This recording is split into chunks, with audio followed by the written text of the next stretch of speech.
Bonjour, bonjour ma team Capi. J'espère que vous allez tous et toutes à merveille.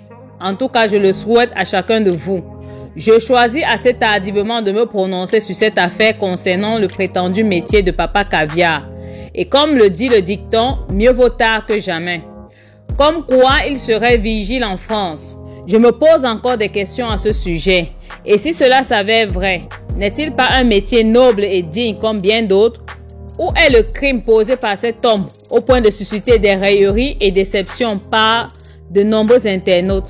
Honnêtement, je ne comprends pas l'acharnement sur ce père de famille qui se bat pour nourrir sa famille. Écoutez cet extrait de Don Giovanni alias Bob Lee, que je ne présente plus. Chimène. Bipé Chimène. C'est le Papa Caviar là. Qu'est-ce qu'il a dans ton village là? Dans ton village, la personne ne travaille. Il nourrit tout ton village. Il nourrit même tes ancêtres. C'est lui qui va relayer tes ancêtres et qui va les nourrir. Et vigile, c'est l'homme, hein? Vigile, c'est l'homme. Voilà, les vigiles qui sont en France, ils nourrissent leur famille avec le travail. Ils se nourrissent, ils nourrissent leur famille, oui. Ils nourrissent leur famille, donc vigile, c'est pas voleur. Vigile. Toi, tu as deux enfants avec un vigile. Taximètre est mieux payé qu'un vigile. Parce que tu as osé dire qu'on devrait enlever un enfant à son père parce qu'il est taximètre. Parce que son père est taximètre. Pour remettre cet enfant à un infirmier, à un docteur. Ça veut dire que tu n'as aucun respect pour les gens de petit métier. C'est toi qui viens dire aujourd'hui, parce qu'on a découvert que ton mari, il est vigile. Il est même sous ferrou.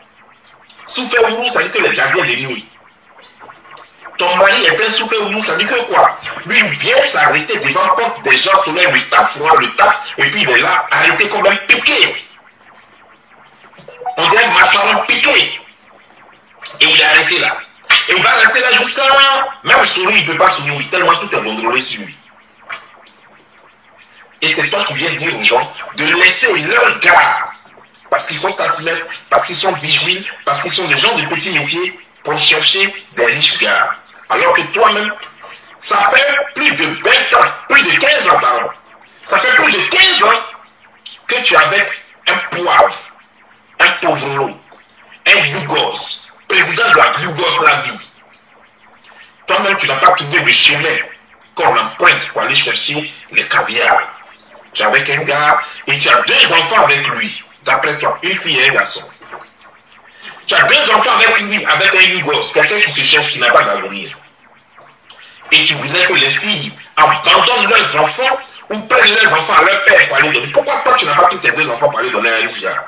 Ou bien toi, tu ne connais pas la route. Ou bien tu es aussi trop laide, trop hideuse pour être draguée par un riche. C'est pourquoi tu passes ton temps comme une femme enragée à draguer en direct un arabe.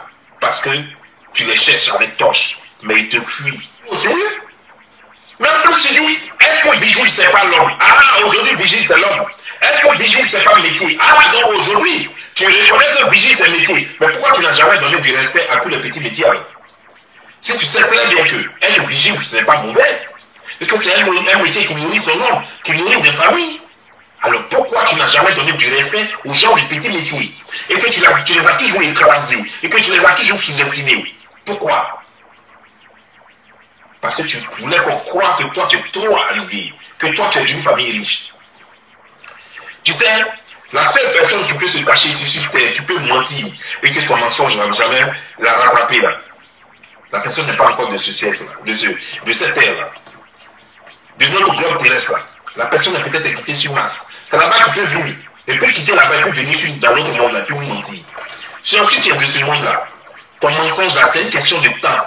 Ça va prendre peut-être un an, quelques mois peut-être, ça va prendre un an, ça va prendre 2 ans, ça va prendre 3 ans, mais tôt ou tard, Bob Lee va casser tes papous. Et c'est comme ça y est.